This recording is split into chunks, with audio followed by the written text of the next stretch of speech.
Hey lovelies, it is Christina here. I hope you are having the best day ever.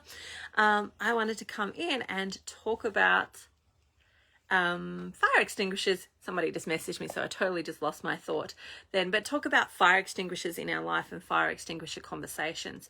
And so this is a concept that I teach in a lot of my courses when I'm working with people and I'm teaching them about personal development and all of that type of stuff. So I thought I would come and share it here with you as well. Excuse the little bustiness.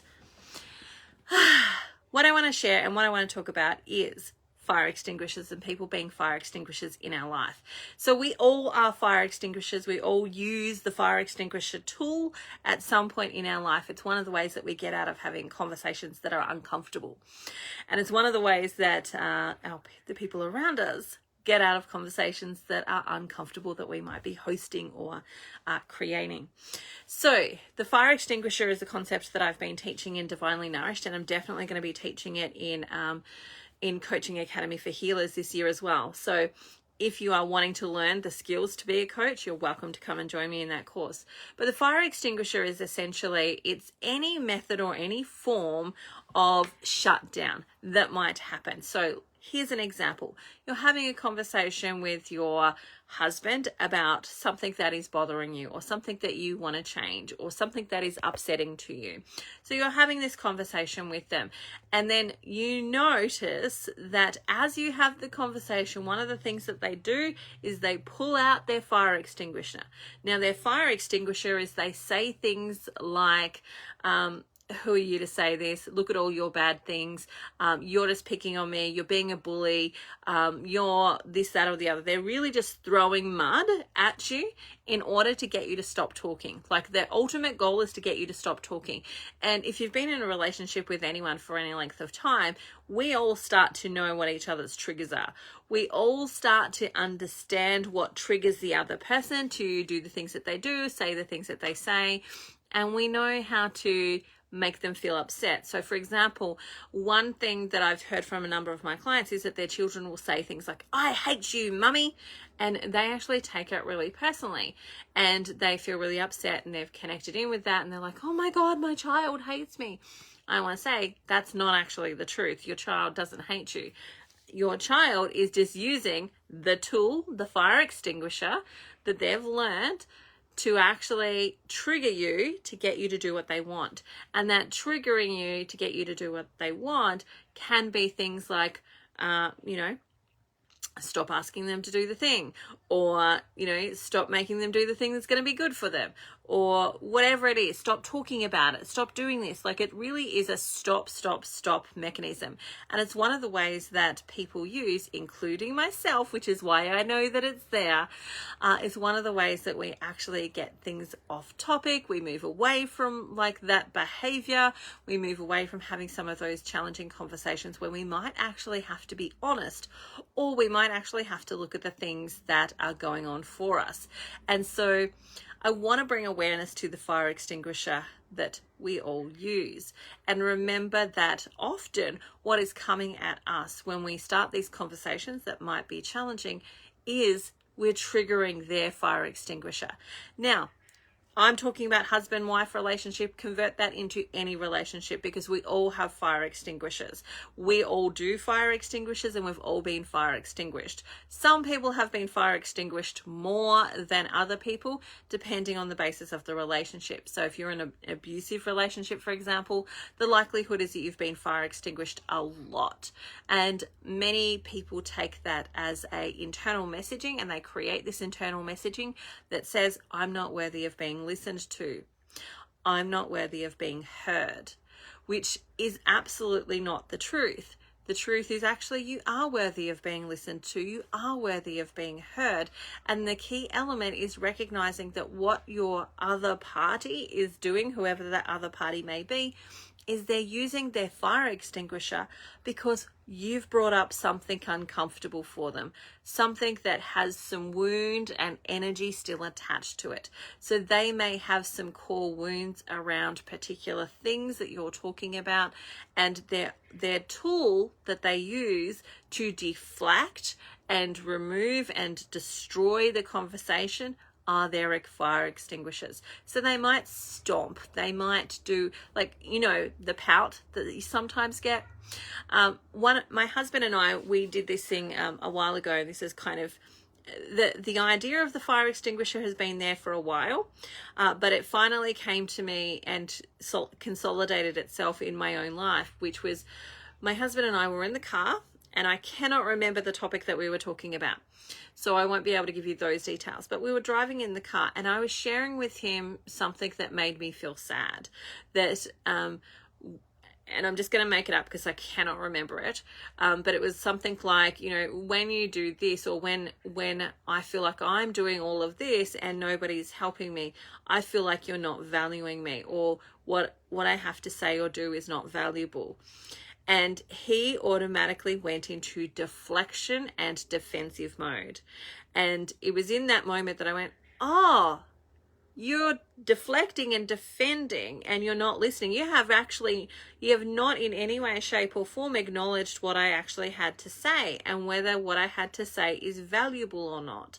You've not in any way, shape, or form acknowledged any of that. You've not even really heard what I've said, because you've automatically gone into deflect, defend, defeat mode, so that you can avoid all of this conversation.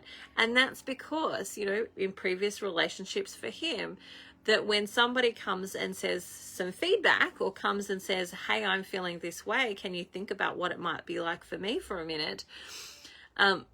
When somebody said, I said that in a really articulate way.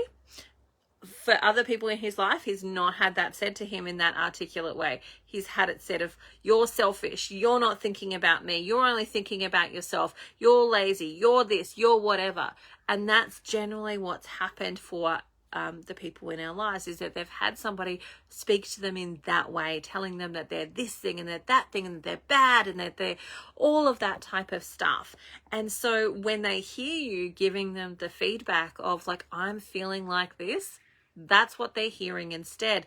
They're hearing the, you're bad, you're horrible, you're evil, you're nasty, you're selfish, you're lazy, you're ...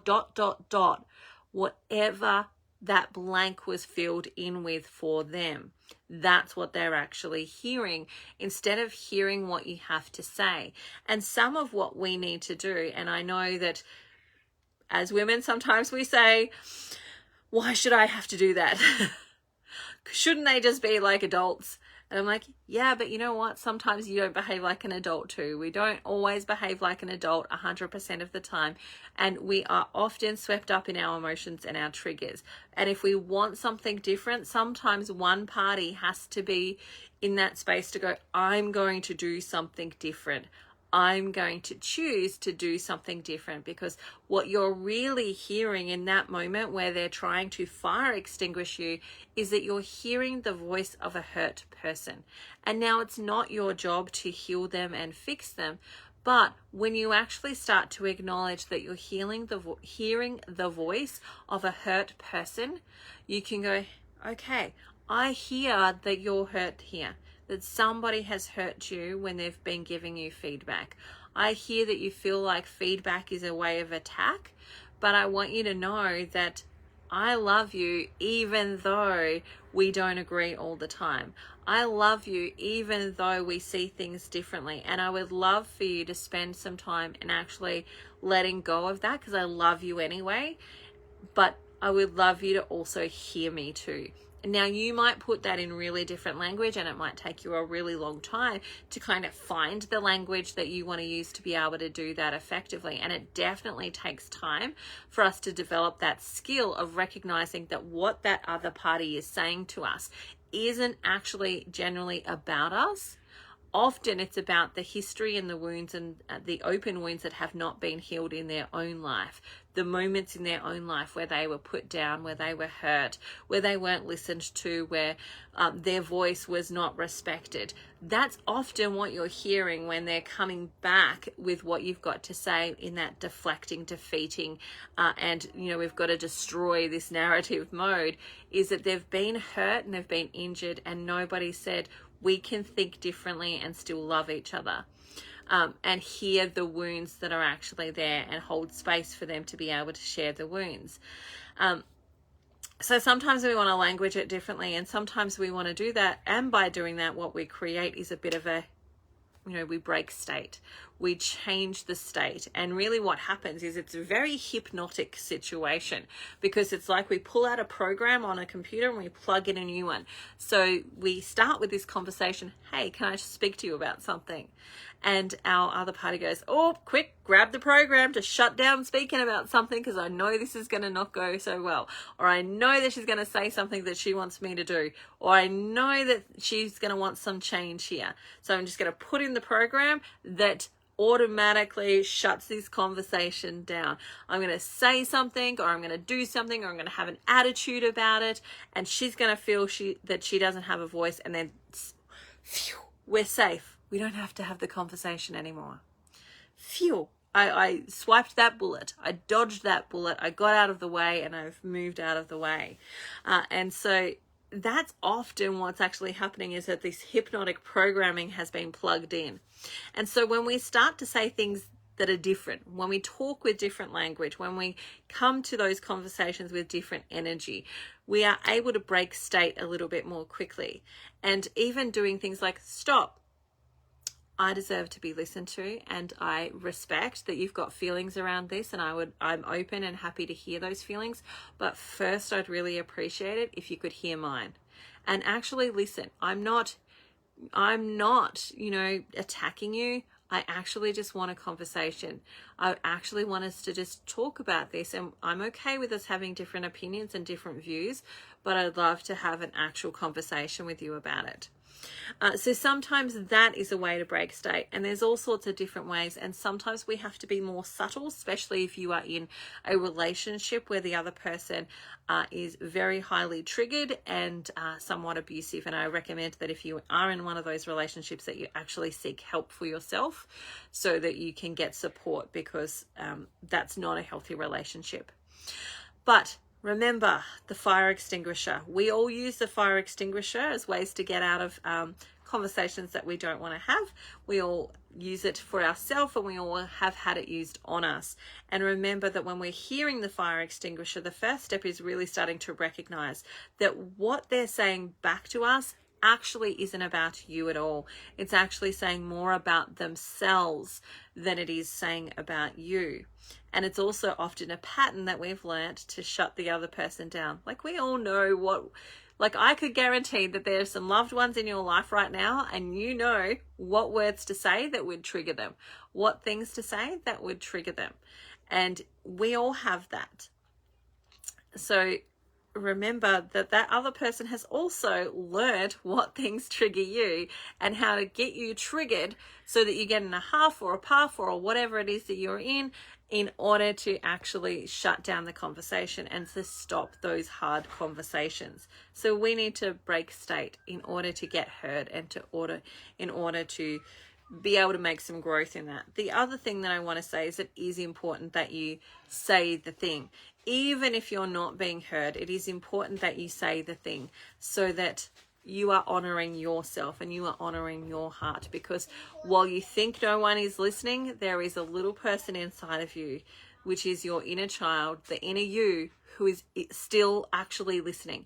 And she or he is still listening to what is the message that you're putting out. Are you standing up for me? Are you following through on your promises? Am I important enough for you to hear me and actually stand up for me? And that's where we start to do that deeper inner work of healing our soul and our wounds and continuing to grow. This is all stuff that I teach in the Coaching Academy so that you can do this with other people. If you are wanting to just do it for yourself, you are more than welcome to come and join me for Limitless, which is where we go through all of these things from a personal development point of view. So I have those things. If you want to do it for yourself, come join me in Limitless. And if you want to do it for others and learn the skills to do it for others, come and join me for Coaching Academy for Healers. And I want to continue these conversations because so many people have been wounded because they've made these fire extinguisher conversations mean things that they never actually meant at all. They made it mean that they were worthless, that they weren't valuable, that they didn't have a voice, they weren't worth listening to. All of those things, they made it mean that, when actually there's so much more to the story than what first meets the eye. And the truth is, you are lovable, you are worthy of being listened to. Your feelings are important. It is important that we share and hear them. And you are enough. You are enough, and you are worth all of those things. You've always been those things, and nothing has ever changed. You are still those things. The only thing that happened was somebody helped you believe the lie that you weren't those things, and you believed it as if it was true. And now we get to unravel all of that. All right, so that's it for me today. Thank you for joining me. Thanks for hanging around. Nice to see so many beautiful faces here. And if you want to have these conversations more, you're welcome to come and join me in both those spaces. And I would love to hear your thoughts in the comments. Please put them down. All right, bye for now. Have an amazing day. See you later.